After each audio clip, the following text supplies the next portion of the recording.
Bəlkə də qısqanıram həyatım, sən olmusan mənim mənəviyyatım.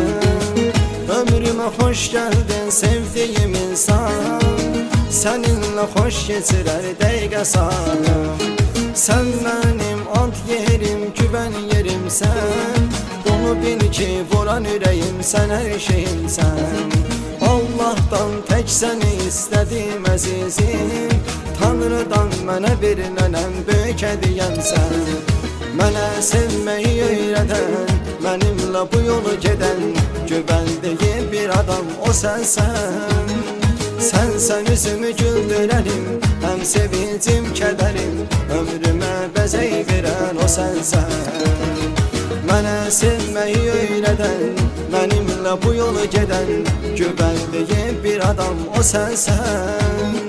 Sənsən üzümü güldürənim, həm sevincim kədərim, ömrümə bəzək verən o sənsən.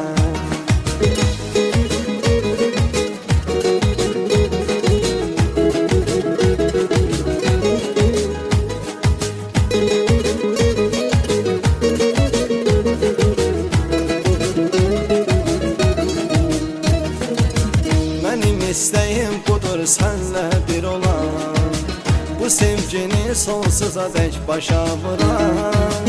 Bizi istəməyənlər yansın alışsın, tutaq ələ gəl sevgimizi qoruyan. Sən mənim ən dəyərli doğma kəsimsən, gül çiçəkli tərabətli nur mələyimsən. Sən dəyərlilərin ən dəyərlisisən yar, rəssamın Allah'dır sənin, gör nə gözəlsən. Mənə sevməyi öyrədən, mənimlə bu yolu gedən, güvəndiyi bir adam o sənsən. Sənsən üzümü güldürənim, həm sevincim kədərim, ömrümə bəzək verən o sənsən.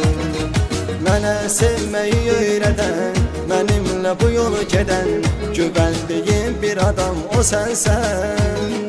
Sənsən üzümü güldürənim, həm sevincim kədərim, ömrümə bəzək verən o sənsən.